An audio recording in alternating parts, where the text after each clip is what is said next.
Profe, ¿cómo va? ¿Qué tal? ¿Qué tal? ¿Cómo Hola, andamos? profe. ¿Todo bien, chicos? Bien, bien. Todo bien, todo bien.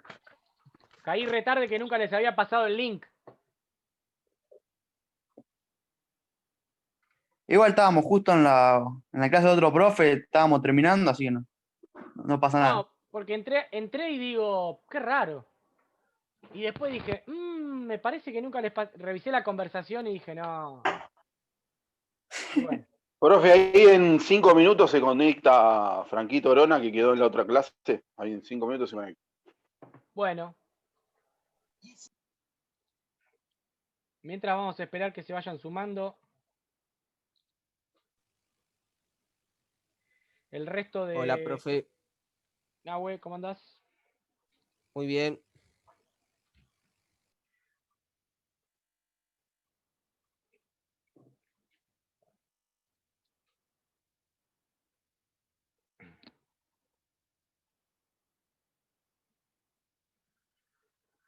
Bueno, vayan pensando, chicos. Vayan pensando en qué cosas yo les pedía que haga hincapié cuando les tocó escribir el perfil, cuando les tocó escribir la entrevista. ¿En qué cosas yo les pedía que piensen? No sé si recuerdan la clase de perfil. El perfil se hace en determinado, o sea, se elige a determinada personalidad. Vayan pensando Y en... no era las... ¿Lo digo o lo pienso? Sí, decilo No, si querés. no, creo que la última vez lo que habíamos hablado de perfil, por ahí son datos que no se conocen. Quizás la manera de pensar que tiene aquella persona, o cómo es, etcétera. No, sino no datos que se conocen. No. Pensemos más, algo más global. Es decir, ¿por qué elijo hacerle un perfil a esa persona? Puede ser, profe, que era algo como que era una persona que tenía relevancia en el momento por algo en particular. Exacto. En eso quiero que pensemos. Yo siempre les decía, y la verdad que si hoy entrevisto a, qué sé yo, a Enrique Bocchini para que me hable del Mundial 78, hay algo que, a mi entender, está fallando. Como dijo Claro, Nahue, distinto sería si se cumple, ponele, no sé, aniversario del título obtenido, lo podés llamar para que te hable acerca de eso. exacto. Bueno, Ahí cambia, o sea, podía ser ahí. está bien. ¿Qué es lo que el periodista tiene que tener en cuenta? ¿O qué es lo que al periodista le hace darse cuenta de si está bien o mal llamar ahora a Enrique Bocchini? Si hoy no se cumple ningún aniversario ni nada. ¿Qué es lo que tiene que tener el periodista para darse cuenta de está bien ahora, está mal? Y digamos, tiene que tener algo, por qué yo lo llame a él. O sea, no sé, algo relacionado a Independiente o algo relacionado a la selección, algo de lo que él a mí me pueda ser útil para realizar la entrevista o del tema que yo quiero abordar, digamos. Bueno, eso tiene una palabra. Hay una palabra que yo se las repetí todo el año y hoy vamos a tener una clase para tratar de ahondar este tema y ver cómo se puede lograr eso. ¿Qué criterio, profe, tiene que tener? Exacto, el criterio periodístico. Hay muchas cuestiones a tener en cuenta por parte de un periodista a la hora de elegir de qué va a hablar, cómo lo va a hablar y dónde lo va a exponer. Pero si hay algo que une a todas esas decisiones es el criterio. Obviamente el criterio va a estar acompañado de la rigurosidad periodística, que es otra cuestión, es un detalle más particular, y también va a estar acompañado, cuando no, del sentido común, porque el periodista no deja de ser una persona y muchas veces oficia en el sentido común. Este ejemplo que yo les doy, en el que, como decía Cavariti, si hoy se cumplen, no sé, 40 años del título ganado en el 78 y quiero entrevistar a alguien, bueno, obviamente los voy a llamar a alguien que haya participado de esa gesta histórica. Pero si no se cumple ningún aniversario, le va a faltar un poco de criterio, le va a faltar sentido común. Les voy a dar un ejemplo para que lo entiendan mejor. Por ejemplo, ahora estamos en primavera. Después de la primavera viene el verano. Hoy en día, ¿ustedes se van a ir a comprar una campera de abrigo para el invierno? Es difícil. Y no, la verdad que no. No te la vas a comprar. ¿Tá? Saquemos, a ver, hablemos en condiciones normales. Obviamente que hoy si te vas a comprar una campera de invierno, por ahí te sale la mitad de lo que vale en invierno, porque ya pasó la temporada y se tienen que sacar de encima el producto. Pero hablemos en condiciones normales. ¿Vas a comprarte una campera de invierno hoy, ya arrancada la primavera? Y es difícil. Los locales que venden ropa, ¿qué tienen? Un cuarto del local vende ropa de invierno, un cuarto de verano. No, van cambiando según la temporada, primavera, verano, otoño, invierno. Va cambiando la ropa que vende. Eso, además de ser un criterio, tiene que ver con el sentido común. ¿Tá? Se te pincha una rueda, ¿vas a ir al chapista? Y por ahí el chapista lo sabe hacer. Pero vas a ir a una gomería a cambiar la rueda. Eso es un poco el sentido común. El criterio, como decía Nahuel, está alimentado muchas veces por el sentido común. Y estos ejemplos que yo les doy, es como marcábamos recién. Yo soy periodista. Por lo tanto, es importante que a mí me guste investigar, informarme y sobre todas las cosas, esa investigación o esa información que yo adquiero, comunicarla, pasársela a otro. Esas son las tres funciones que nos deberían de gustar de nuestra profesión. Entonces, por más que yo sea un fanático de la selección argentina, por más que sea fanático de Bocini, sea hincha fanático Independiente y me quiera sacar el gusto y lo entrevisto a Bocini, voy a estar investigando, voy a estar informándome, pero esa entrevista va a ser difícil que la pueda vender o que la pueda comunicar. Va a ser muy reducido el público. ¿Se entiende? Es lo mismo que si yo salgo por el tren a vender camperas de invierno. Y por ahí si me encuentro a alguien que vive en el sur y que justo está de paseo por Buenos Aires, golazo, le sale barata. O alguien se le rompió la campera y aprovecha ahora que tiene plata y se la compra. ¿Está bien? Por ahí va a tener un público, no digo que sea imposible, que es lo mismo que pasa con la entrevista. Pero estaría bueno utilizar el sentido común para tratar de buscar más gente a la que comunicar. Y si tengo que hacer una entrevista en solitario y venderla a un medio de comunicación, si yo hago la entrevista a Bocini del 78, hoy no se la voy a vender a nadie. Entonces voy a invertir tiempo y dinero en hacer esa publicación y después no lo voy a poder recuperar. ¿Se entienden por qué yo insisto tanto y le doy tanto hincapié a la cuestión del criterio?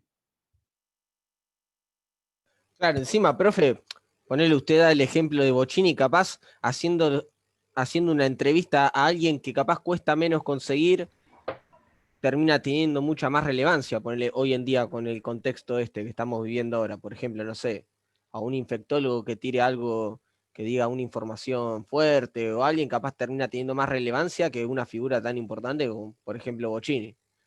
Bueno, eso es tener criterio. Eso es tener criterio. Hoy, que es un día común y que estamos en medio de una cuarentena, cualquier infectólogo, por más que se haya recibido hace 2 días, su voz va a ser más autorizada que hacer una nota a Bocchini. No estoy desmereciendo a Bocchini. Porque cuando se cumplan, no sé, 70 años del logro de la Copa del Mundo, la voz de Bocchini va a ser 200 veces, 1000 veces más importante que la del infectólogo. Y si yo tengo a Bocchini y le hablo de la pandemia, estoy careciendo de sentido común. Estoy gastando una entrevista con Bocchini para hablar de infecciones que él no sabe. O lo que puede saber nunca va a estar a la altura de alguien que estudió para eso. ¿Se entiende el punto al que quiero llegar, chicos? Sí, sí. El criterio es muy importante que lo tengan siempre presente. Porque para hacer periodismo, cuanto más afinado tengan el criterio, mejor va a ser la cantidad de gente que los siga, que los escuche. Más allá de si están de acuerdo o no con lo que ustedes dicen, va más allá de eso. Pero una persona que es criteriosa, una persona que sabe identificar cuál es el problema mayor o cuál es el problema que va a sumar más televidentes, más radioescuchas, más oyentes, es una persona que está mejor encaminada. Si yo, o la semana pasada que tuvimos la clase, les pedí que hagan una entrevista y que traten de buscar a un personaje al cual hoy le harían una pregunta de rigor. Entonces, si me traes a Enrique Bocchini y la pregunta de rigor es con respecto al 78, hay algo que está fallando ahí. ¿Se entiende? Si me traes a Lula da Silva y le pedís que me hable de por qué fue el primer presidente latinoamericano que fue encarcelado, y la verdad que ¿cuánto espacio puede ocupar en los medios? Hay algo que nos está faltando.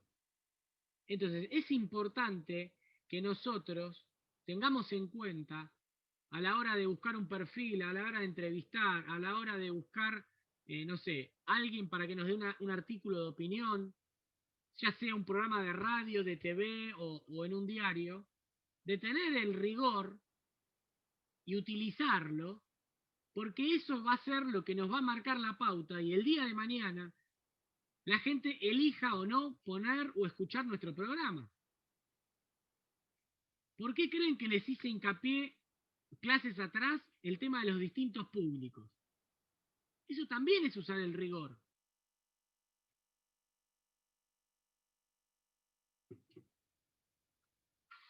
¿Se entiende? Yo puedo tener, no sé, vamos a suponer, tengo un público que es joven, ¿no? Que es joven.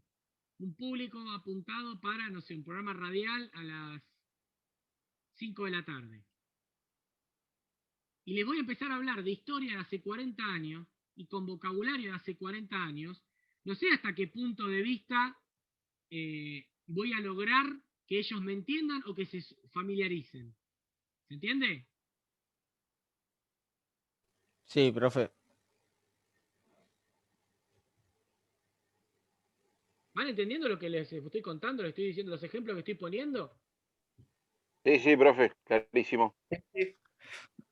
Fíjense, chicos, que yo les estuve hablando de rigor cuando hablamos de perfil, cuando hablamos de crítica especializada, cuando hablamos de los públicos, que no les dije la palabra rigor, pero les hice hincapié en fijarse el vocabulario o fijarse cómo se van a expresar con tal o con cual público. Y ahora con entrevista lo mismo. Es algo que si el día de mañana, o sea, es algo que como periodistas los va a acompañar siempre. ¿Tá? Obviamente, dependiendo del programa que ustedes quieran hacer, ya sea de radio o de TV, si tienen un programa de entretenimiento, y el rigor va a estar un poco mermado. ¿Tá? Pero por más que yo haga un programa de entretenimiento y de repente, no sé, caen las Torres Gemelas, no puedo hacer el programa y no mencionar por alto que cayeron las Torres Gemelas. ¿Está? ¿Se entiende a lo que voy? Sí, se entiende, Sí, profe. sí. Por eso, por ejemplo, profe, yo le quiero hacer una pregunta con eso. Sí, Porque, ponele, programa de entretenimiento. sí, ¿Viste que está, ponele en Teis Sport el programa sin nombre a las 12 de la noche? sí. Ponele, ellos hasta se ríen de lo, o hacen jodas hasta, por ejemplo, con lo de Chapecoense, que fue algo grave. Bueno, Y no dejan de ser periodistas. lo que pasa es que ahí, Nahuel, el tema es el siguiente. Vos nunca vas a dejar de ser periodista. ¿Está? Pero, si vos haces un programa como ese, en el cual lo que abunda o lo que intenta no es darle un motus periodístico, sino un motus de entretenimiento, es como que tu rol queda en un segundo plano ahí. ¿Está bien? Entonces, ahí Sí, no estás oficiando como periodista. Ahí estás oficiando como alguien que entretiene. Sin ir más lejos. Los programas que, a ver, cuando hacen estudio fútbol, que muy pocas veces hacen análisis, y después se la pasan tirando bombas entre Boca y River, y hacen opinología, yo no necesito a un periodista para que haga opinología. Puede ir cualquier persona que mire fútbol. Entonces ahí el rol queda como en un segundo plano. Por eso es que yo siempre les hago hincapié y les insisto en que vos me vas a decir que, vamos a suponer, qué sé yo, que los autos pueden volar, por más que sea algo disparatado, mientras vos me lo justifiques o me lo trates de justificar o me busques las palabras o me busques, eso es ser un periodista. No decirme los autos pueden volar y listo, y ya está. Que es un poco lo que pasa con la gente de entretenimiento.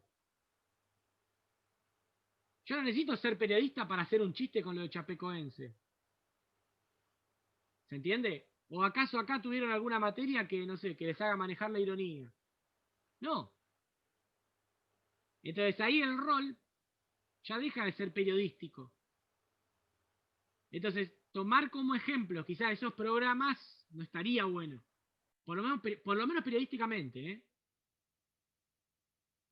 claro, sí, entiendo. Está armado para otra cosa, no Exacto, para ejercer periodismo. exacto. Que es un poco, sin ir más lejos, lo que pasaba con la contratapa de Olé, que la hace Antonio Serpa, el contra. Claro. O sea, eso está visto de una manera burlesca. Antonio Serpa es periodista, es un muy buen periodista. Pero muchas veces él se muestra, tanto en los programas de TIC como en la contratapa de Olé, de otra manera. Entonces no podemos calificarlo como, por lo menos en esos roles, y decir, no, la verdad que no tiene criterio, reírse, porque ahí no está oficiando de periodista. Pero así todo, por eso les digo que el criterio muchas veces está acompañado del sentido común. Se caen las Torres Gemelas, por más que tu programa sea de entretenimiento, salvo que esté grabado, tenés que hacer una mención. No podés dejarlo pasar por alto.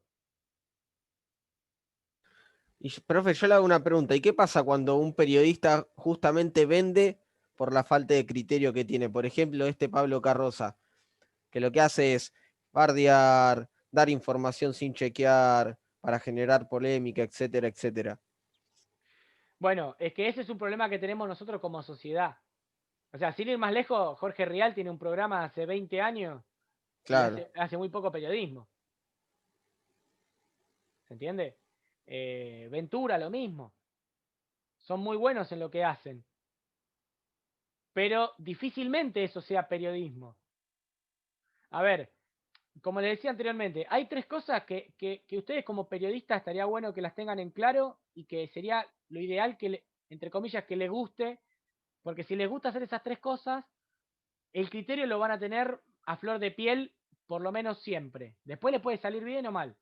Pero si a vos te gusta investigar, decir, bueno, quiero saber qué pasó. A través de esa investigación vos te llenás de información.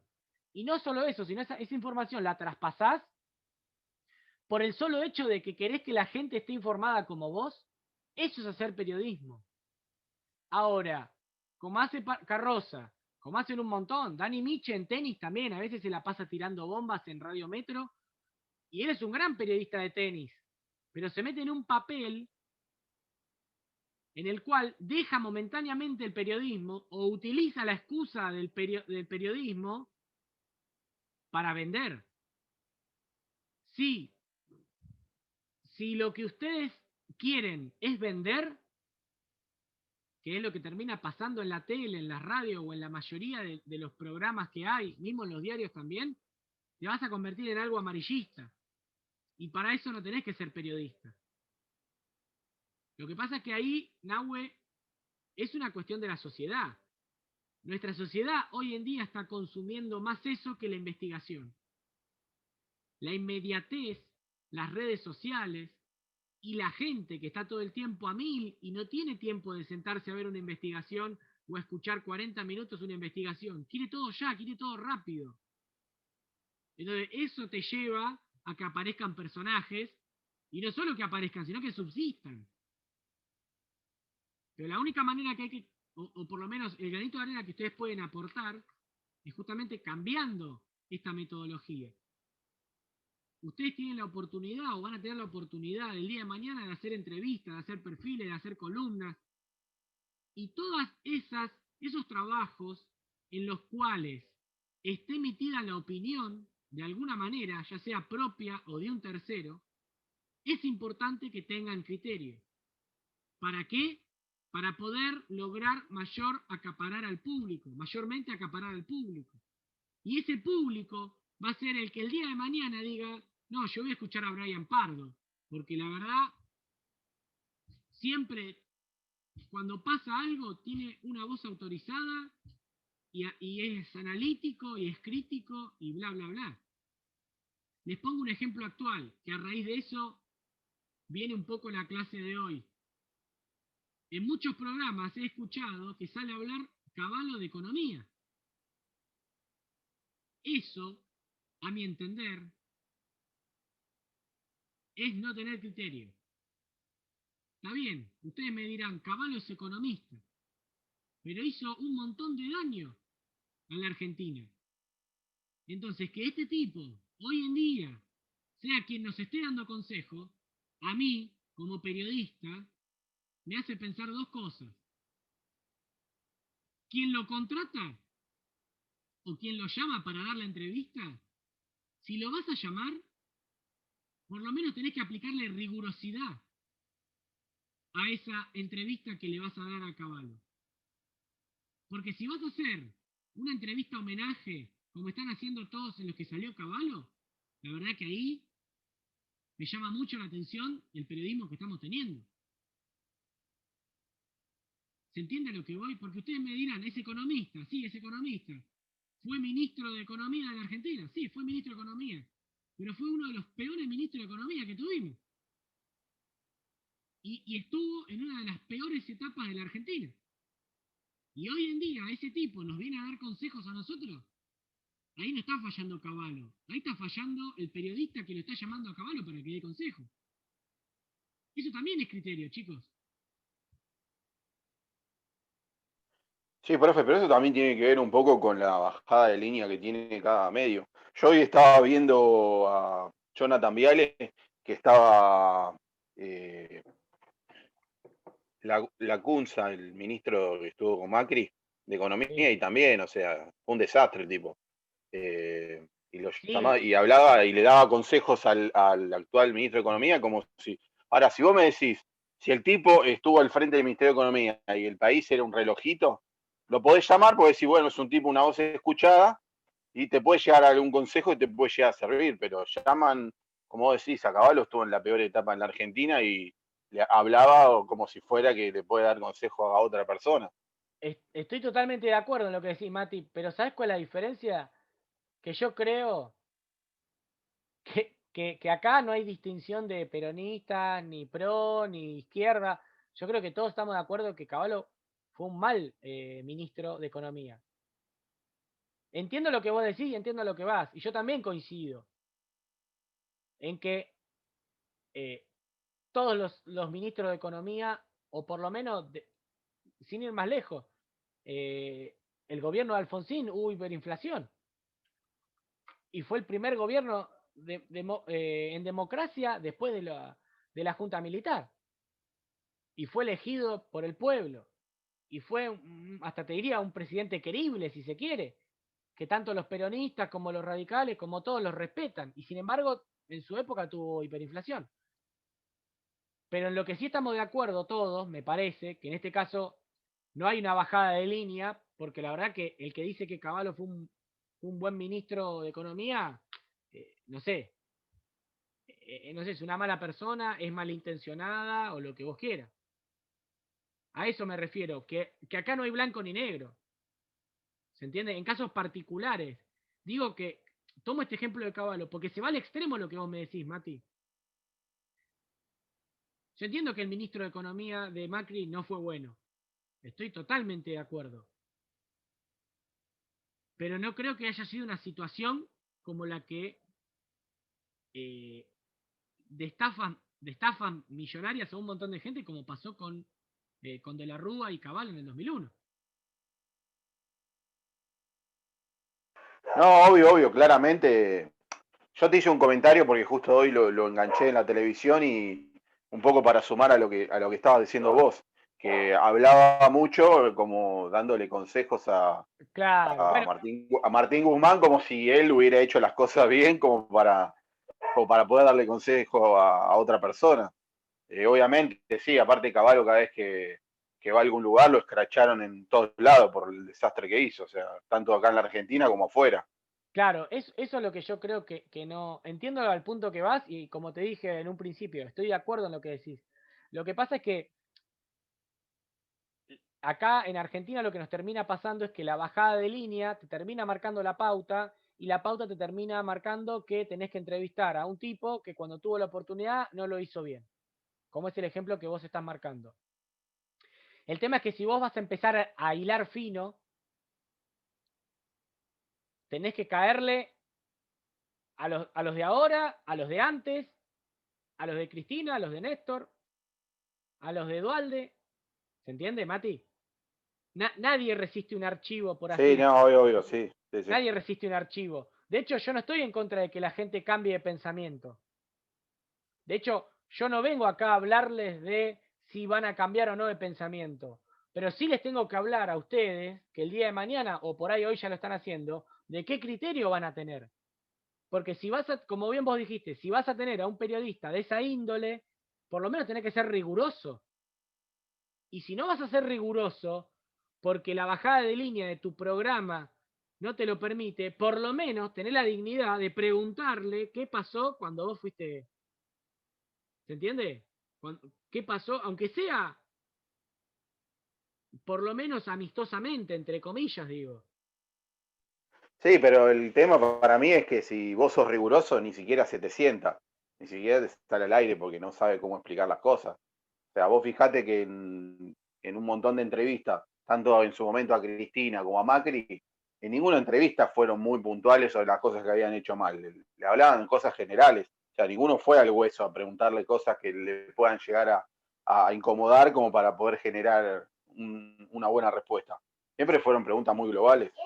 Sí, en eso estoy de acuerdo, Mati, y cada vez pasa mucho más, pero mi consejo va, a ver, no todos los días vas a entrevistar al presidente de la nación. Yo lo que les estoy pidiendo es, no digo que tenés que ser el peor periodista y que tenés que matar a tu entrevistado. Por eso la semana pasada, o la última clase que vimos entrevista, yo les di una serie de pasos a seguir. Les dije que más o menos vayan teniendo en cuenta esto de la introducción, de hacer tal pregunta para ir ganando el clima, la confianza. Porque si se la haces de una, como vos decís, la primera vez se levanta y se va, la segunda ni se sienta. Pero si vos tenés la posibilidad de entrevistar a alguien que su palabra no tiene el peso que tiene un presidente, por lo menos a esa persona tratá de sacarle el máximo jugo posible. No te estoy pidiendo que lo juzgues negativamente, pero por lo menos tratar de aprovechar esa oportunidad. No a grandes escalas, piénsenlo en algo más chico. No lo pienses como voy a entrevistar al presidente, pensalo como tengo un programa de deporte que, no sé, que cubro la campaña de Central Ballester y tengo que entrevistar al tesorero. No te digo que lo mates, pero por lo menos el rigor periodístico te tiene que marcar que si está mal económicamente lo tengo que llamar. Y si me da la posibilidad de hacer la entrevista, no le voy a hacer un homenaje, pero por lo menos hacer una pregunta que del otro lado, quien consuma el programa, diga, che, mirá, Cavariti le hizo una buena pregunta. No tirarle flores. ¿Entiendes lo que voy? Profe, Sí, León. ponele que yo la entrevista que me la corregiste después, la de las preguntas, no me acuerdo bien las palabras, pero creo que me había puesto que eran mucha la cantidad de preguntas, como fuerte sería. Pero no, o sea, yo las preguntas se las tengo que hacer sí o sí al entrevistado. Claro, lo que pasa es que si vos tenés 10 preguntas, eso ahora lo voy a aclarar cuando termine la clase. Si vos tenés 10 preguntas y de las 10 preguntas son 5 que van al hueso, como dice Cavariti, o se te levanta y se te va, o la próxima vez ni se te sienta. Vos lo que tenés que lograr cuando tenés un entrevistado es lograr un clima en el cual le hagas una pregunta fuerte, dos preguntas fuertes. ¿Para qué? Para generar ese ida y vuelta en el cual el tipo se sienta cómodo, ¿se entiende? Y que el día de mañana lo tenés que volver a entrevistar, va a decir, bueno, Valentín León, está bien, me hizo un par de preguntas tranqui, estudió, porque además, cuando vos haces una pregunta fuerte, no vas a hacer esa única pregunta y vas a cambiarle de tema. Porque seguramente él te va a responder algo, cuando vos le respondas vas a tomar esa respuesta y le vas a hacer una repregunta. Entonces son 10 preguntas que se terminan transformando en 50. Y vos cuando pactes una entrevista vas a pactar una hora, media hora, 15 preguntas, lo que te diga el entrevistado, ¿me entendés? Si vos le haces 4 o 5 preguntas clave, lo tenés todo un día sentado al lado tuyo. Claro, pero ponele, o sea, las preguntas que yo le hacía en ese caso, o sea, ¿las tengo que meter sí o sí o tengo que descartar alguna? No, es preferible que descartes alguna y que dejes 2 o 3 preguntas. Ponele, suponete que decís, bueno, te pongo un ejemplo fácil. Tengo un mano a mano con Messi, suponete, ¿no? Mirá el ejemplo que te estoy poniendo para que lo entiendan. Tengo un mano a mano con Messi. Arreglás con Messi media hora de entrevista.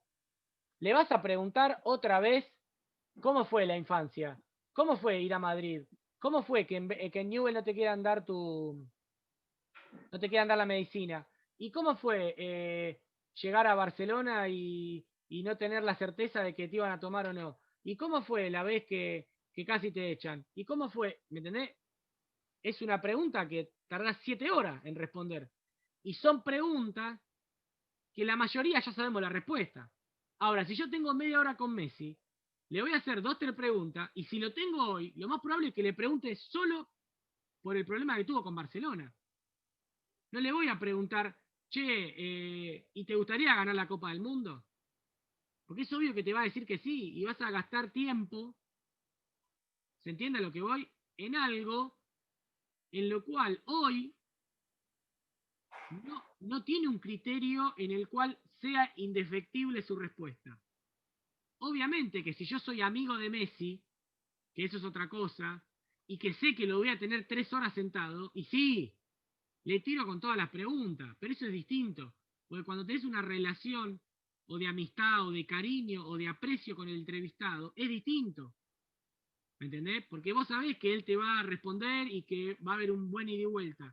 Pero cuando tenés un entrevistado, que es la primera vez que lo vas a ver cara a cara en tu vida, que es la primera vez que vos vas a tener la posibilidad de hacer una entrevista, no le podés tirar toda la carne al asador. Porque el tipo raramente te va a contestar o se va a prestar para esa entrevista. Por ahí te va a decir, no, eso no es así. Y ya está, te cagó la entrevista. Ahora, si vos vas armando una entrevista de a poco, le vas haciendo preguntas con criterio, lo vas llevando hacia el tema, con preguntas que son tranquilas, que son light, que a él no le implica tener que dar una respuesta arriesgada, y después le haces una pregunta, 2 preguntas de rigor, y bajás después de vuelta el tono, el tipo se va a ir con una sensación de tranquilidad, de comodidad, que por ahí, después de 20 entrevistas que le haces, la número 21, ya por ahí sí te podés sentar con él, estar 3 horas hablando y le podés tirar las 10 preguntas. Total, vos sabés que él tiene confianza y que hay otro trato. Pero si es la primera vez que lo ves cara a cara, no podés hacer eso. Claro, es más que nada, es como a medida que pasan la entrevista ir agarrando cada vez más confianza con. Claro. Mirá, yo te pongo un ejemplo. Yo cubrí All Boys. La primera vez que fui, yo no puedo ir, no sé, preguntarle a todos los jugadores qué opina del presidente. No me conocen, no saben ni para dónde trabajo, no saben dónde lo voy a publicar, no tienen confianza en que yo publique lo que ellos me dijeron. No tienen confianza en que yo no les cambie una palabra por otra, que no lo saque de contexto. ¿Qué me van a decir? No, al presidente todo bien.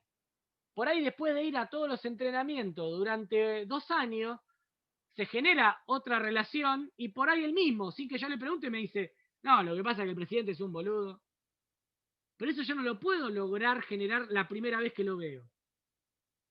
¿Se entiende, León, por qué la... Profe, Sí, sí. Sí, Orona. no, que puede ser un caso así de amistad, por ejemplo, si lo tenés a Messi con el Pollo Vignolo, que siempre cuando va a Fox Radio, o Riquelme con el Pollo también, que solamente le da a sus amigos Riquelme. Claro. Yo te pongo un ejemplo. Suponete que vos, Orona, que vos te haces amigo de Nahuel Suárez. No sé, lo conociste, ya este es el 2.º año. O, no sé, el año pasado, lo viste 3 clases, te haces amigo, viajan juntos, a los 4 días que viajan juntos, le vas a ir a decir, che, Nahuel, necesito comprarme un auto, ¿me prestás 80 lucas? Nahuel te va a decir que no. Conociéndolo a Franco, capaz que se lo pide, profe. Claro, pero a ver, ¿qué es más probable? ¿Que después de 3 días o de 3 meses de ser amigo, Nahuel te preste las 80 lucas? No. Ahora, si lo conoces hace 10 años, que fue a tu casa, que conoce a tu Sí, familia, profe, ¿cómo que no? Un repibe, Franco. sí, vos le prestarías Bueno, 80 mañana lucas lo voy a después de buscar. 3 días de verlo. Andá a buscar las 80 lucas. Claro, no sabes Mañana ni lo voy a dónde buscar. vive. Mañana lo voy a buscar. ¿Se Listo. entiende? Esto es lo mismo. No te digo que tenés que entablar una amistad con el entrevistado, pero tenemos que ser inteligentes, nosotros como periodistas, y ganarnos la confianza del entrevistado. Entonces, si es la primera vez que lo voy a entrevistar, le hago una, máximo 2 preguntas difíciles, el resto todas light. Después publico, y entonces el tipo, cuando lea la publicación, va a decir, ah, bueno, bien este pibe. No sacó nada de contexto, la publicación me deja bien parado, comentó lo que yo respondí, no inventó nada. La segunda vez va a ser un poquito mejor, y la tercera y la cuarta es generar un vínculo. ¿Se entiende? Ustedes acá, como periodistas, cuando tengan que entrevistar a alguien, ustedes no los tienen que juzgar. Ya sea un asesino que mató a, no sé, a la madre y el padre. Vos no lo tenés que juzgar, lo tiene que juzgar la justicia. Vos lo tenés que entrevistar, vos tenés que sacar la información. Eso es lo que quiero que entiendan, chicos. Y en eso implica tanto el criterio como el sentido común para llevar a cabo una mejor entrevista, un mejor artículo e ir ganándose la confianza. Entonces la gente, cuando después vea que Valentín León entrevistó 72 veces a Guzmán, el ministro de Economía, cuando se quiera enterar algo de economía, lo va a leer a León. Porque sabe que Guzmán le responde a León. ¿Pero por qué le responde? Porque él hizo 70 entrevistas antes.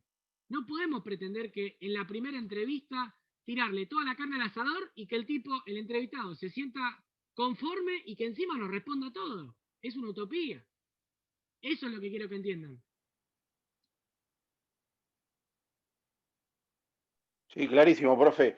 Te quería consultar, también tiene que ver un poco con el entrevistado. Por ahí yo voy a una pregunta fuerte y yo sé que por ahí, no sé, por ponerte un caso, Riquelme no me va a tirar un título fuerte. O sea, forma parte un poco de la planificación que yo tengo que hacer de la nota antes de hacerla.